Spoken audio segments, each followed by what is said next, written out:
And so without further ado, we welcome our commencement speaker this morning, Alan Salzman.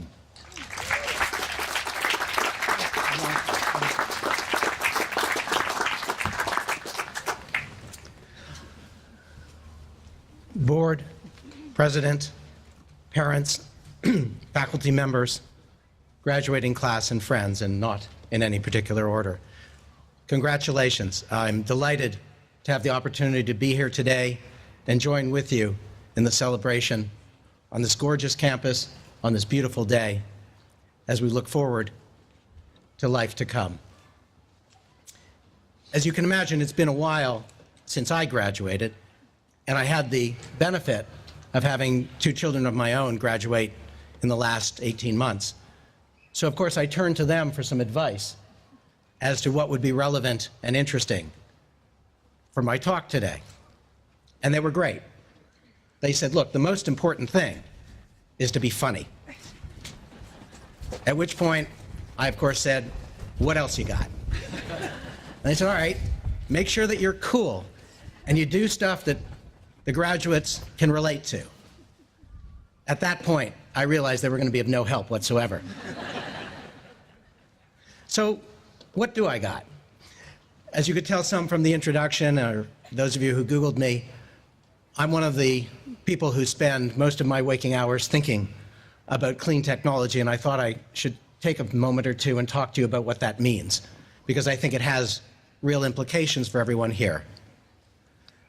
I've also, over the years, hired and dealt with a lot of recent graduates, and I thought perhaps I could pass on a few words on starting your career and going into a work environment. And last, I've spent the last 30 years in Silicon Valley dealing with risk and uncertainty and managing change. And that's something that all of you are thinking about, and perhaps I could share some observations.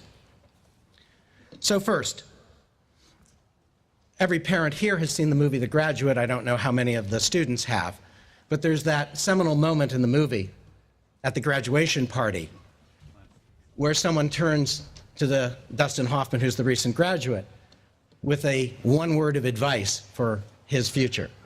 And it's a great moment where they lean over and they go, plastics. Well, in 2011, that word is clean tech.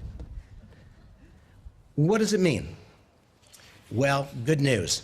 No one knows. It has no definition that's commonly agreed upon. But here's some advice.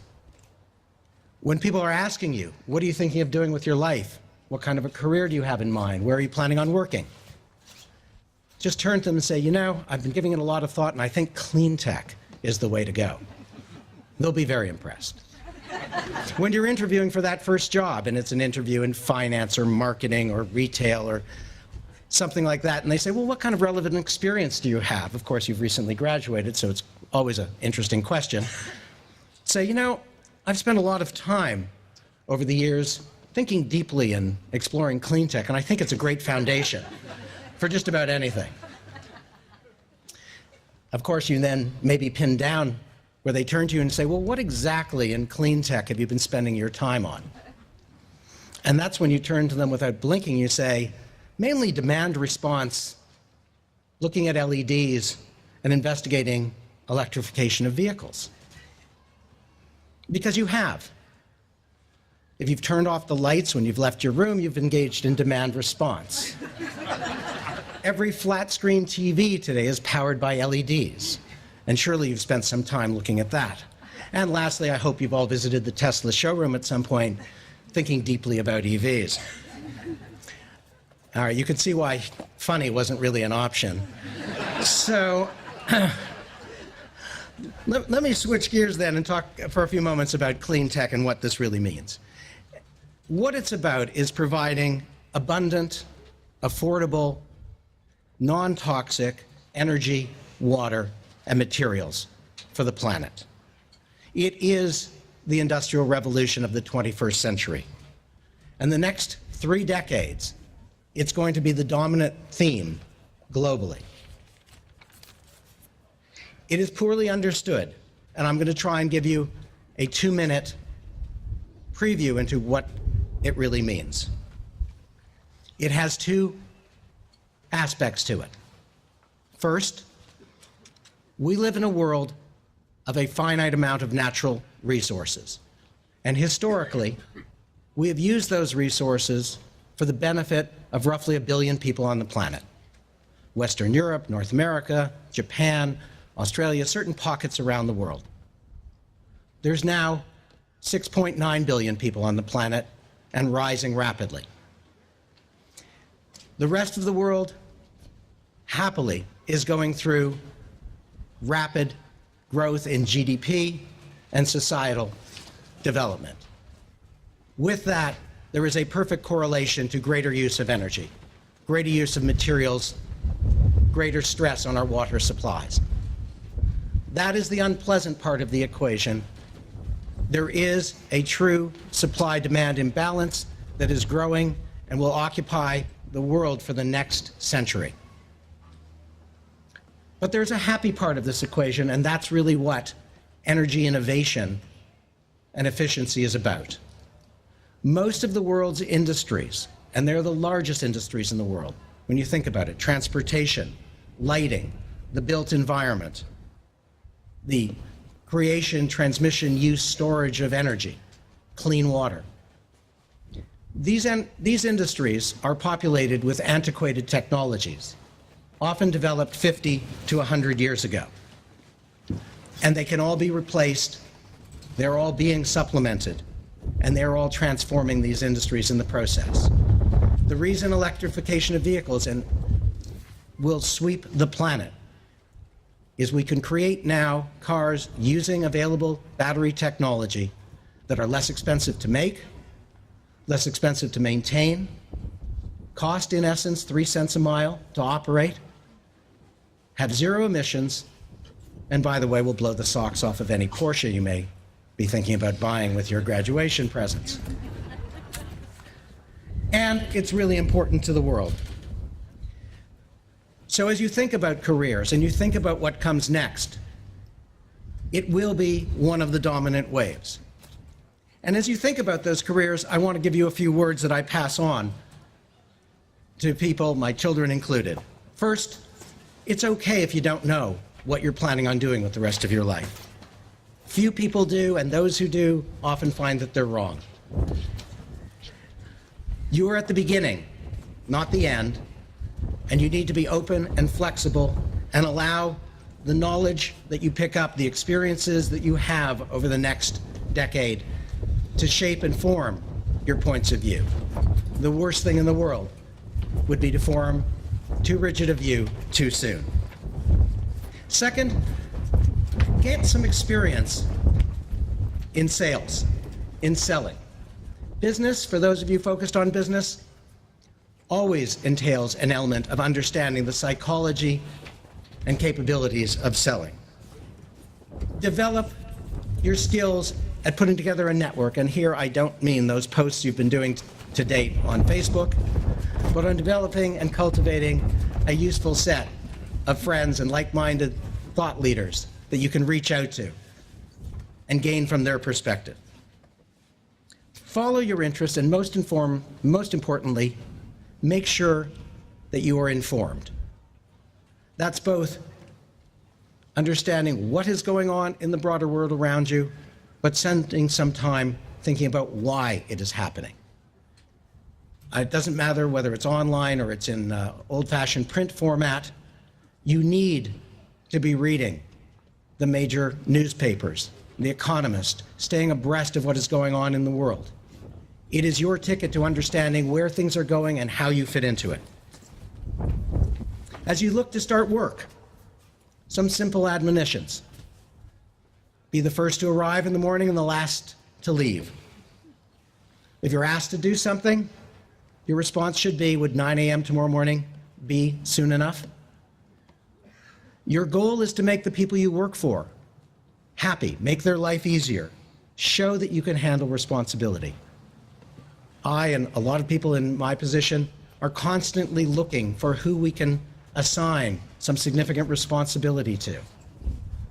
And what we look for typically is who's the busiest person in the office, who has the most wear on the carpet outside their door, Make the effort.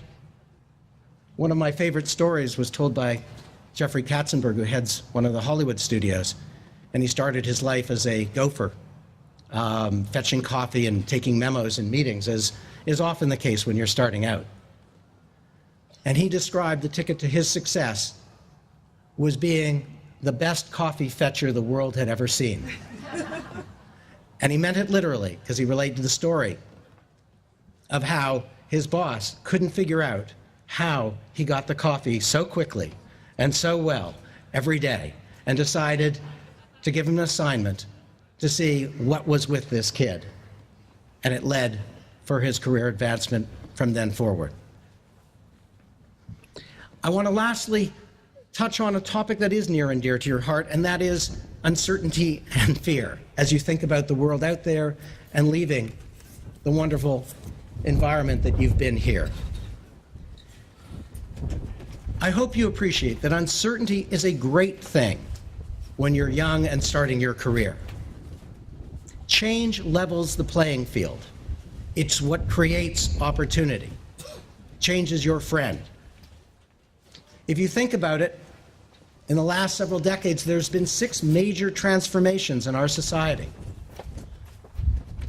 Most of you weren't around in the 80s, but the PC really rose up and changed the computer industry and was the lineal descendant of the iPhone and most of the tools that we use today. Biotechnology started really in the late 70s and early 80s and has changed the pharmaceutical world forever. In the 90s, we saw the transformation of the telecommunications industry into the modern data communications industry, and we saw the birth of the internet. And if you think about it, that's happened in your lifetime. For all practical purposes, the internet dates to 1995. But that's not all. I've spoken of clean tech as a dominant force for the next 3 decades in our society. The very word clean tech, the concept, the investment, is less than 10 years old. You're all on Facebook, some on MySpace and predecessors.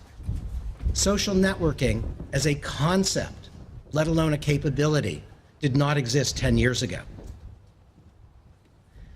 Things change, and that is something that you can harness and use. So I want you to think that risk and uncertainty equals opportunity. Learn the Silicon Valley way. Make innovation, hopefully technology, and particularly change your friend, and use it. And think big. People doing things for the first time are the people that always change the world. They've never done it before. It hasn't been done by definition, so therefore there is no expert. You have an obligation. You have the talent, you have the skill, you have the will. Hopefully you have the health. You now have the education. You have an obligation to use those skills to make your contribution to society. And you can, and you will. One of my favorite companies is providing the infrastructure to support electrification of vehicles around the world. And we were discussing the name for the company and what it should be called. I turned to the CEO and I said, what's the real goal of this operation? What are we really trying to do? That should give us a clue as to what to call the company. And he looked at me and said, we're trying to make the world a better place. And that's what we called the company, Better Place. Today is your transition point. And I want each and every one of you to ask yourselves, not tonight, because I think you're in no shape to answer questions later tonight, but in the coming days, what are you going to do to make the world a better place? With that, my congratulations, my thank you for having me here.